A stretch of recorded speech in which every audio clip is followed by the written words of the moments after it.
So coming to the day two, come to the week two losses, one win so far. One of the losses I got stomped out by an absolute fraction of a point. So I'm not too mad at the way I performed today. I was over the weekend. I've been putting an emphasis on the draws and liquidity, my bias, and kind of stressing that area more than finding an A plus setup for my model because in the end, like no matter what you use, unicorn, silver bullet, whatever model you really use, all that is just a confluence, right? The way the market really moves is to grab internal to external liquidity. That's the only reason why the market moves. The market doesn't care if it sees a unicorn model, it can run right through it if it just grab external.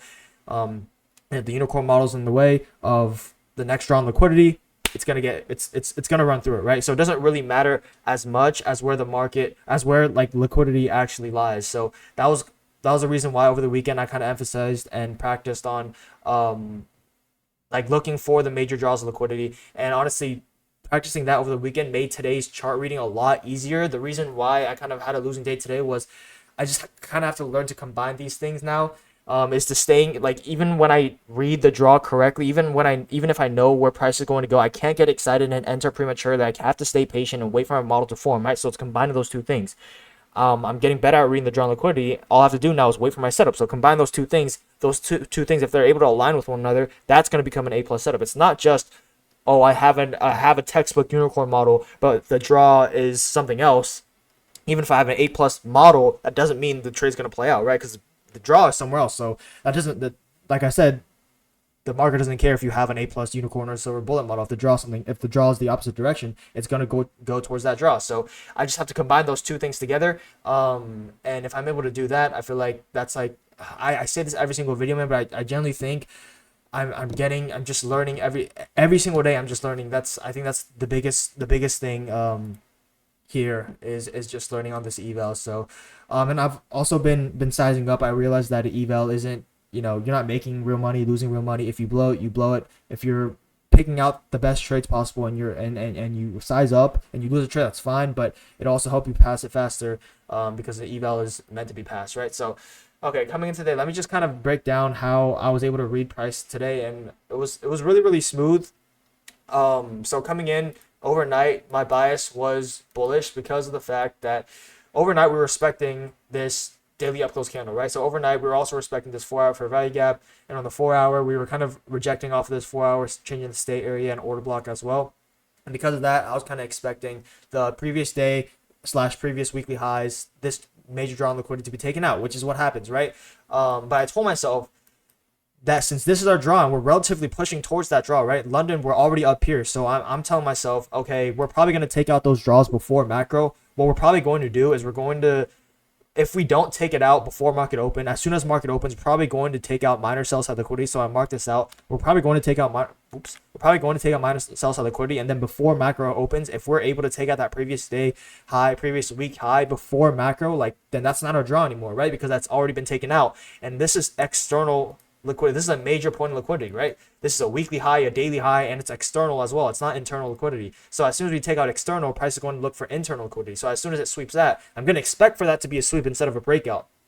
And so as soon as it takes that external liquidity, entering macro, I knew that it was going to take internal liquidity, but I saw this 5 minute fair value gap, 5 minute unicorn model here, and it kind of blinded me, right? That's the thing that I'm talking about. I have to use two and two together. Just because I see my model doesn't mean it's going to work. We just took out a major point on liquidity. So why am I trying to still go long? Where are we going? Where are we going long towards? Right? We're not going long towards anywhere. Like we're going to need to take some sell side out first before we can actually expand back up higher. Because my higher time frame draw is still bullish. I still want to see this draw on liquidity get taken out maybe this week or next, but we still need to take out sell side. If we just took out a major point in buy side, we need to take out sell side. So because of that, I have to be aware and remember, and I can't get blinded by the fact that we have a pretty good unicorn model in place. And because of that, I just get absolutely ran through, right? Because it doesn't matter. Like I said, the draw is sell side. It's not buy side. We just took out buy side.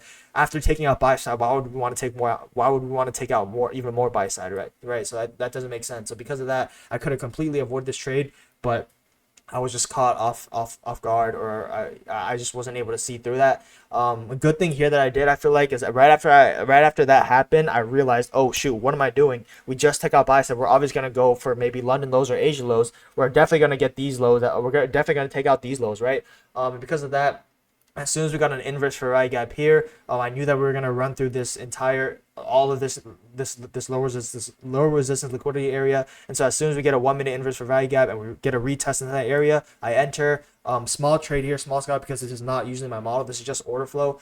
And then I take a small win here. And then after that, right? So after all that happens, we put in, now what do we put in? A bearish unicorn model. So this is the trade that I should have taken, and the only trade I should have taken, because now we know that our draw is sell side, right? So as soon as this happens, we know that our draw is sell side, right?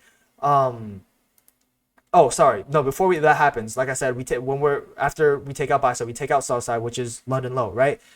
So now we taking out buy side, and we taking out external buy side, and now we taking out internal sell side, right? Because London lows here was internal sell side, obviously. But now we have a 5 minute bearish unicorn model, right? So we have a high, a low, a higher high, a lower low. And now maybe you're asking, okay, Alex, since for the buy side we took out buy side liquidity and we swept it, we went lower, and now we took out internal sell side liquidity, we swept it, now we should go higher, right? Well, this is where we have to wait and see where price is going to tell us what to do, right? And so right now it tells us we have a 5 minute bearish unicorn model, and then on the 15 minute we actually have a bearish unicorn model as well, and we have a change in the state, a market structure shift on the 15 minute, right? So we have a high, low, a higher high, lower low. We also get a market structure shift on the 15 minute. So we're right now, even though we just swept out internal sell side liquidity on the London low, what is price telling us? It's giving us a market structure shift. It's giving us two bearish unicorn models. And this point of liquidity, this is an external point of liquidity. It's a major source of liquidity, right? A daily high, weekly high is a lot stronger than a London low, a session low, right? And so because of that, we're keeping in mind, we don't know if price is going to head higher or lower yet, but we're keeping in mind, if price wants to respect this 5 minute bearish unicorn model here, this fair value gap here, and then head lower, that would be ideal, right? And that's exactly what happens. As long as we're able to wait to see what price tells us.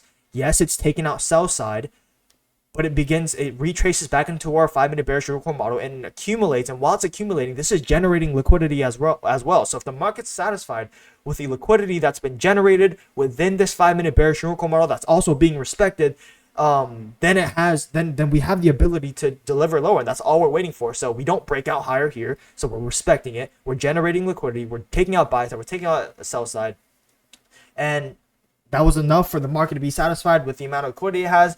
And so what price wants to do next is to deliver lower, and we just have to go with that, right? Because that's what price wants to do. And then the next draw here is probably going to be Asia lows. We take that out, and then the next draw here, I'm going to expect for this daily fair value gap to be filled. I didn't expect it. I wasn't expecting to be filled coming into the day. Maybe we don't fill it, maybe we do, but that's not for us to worry about.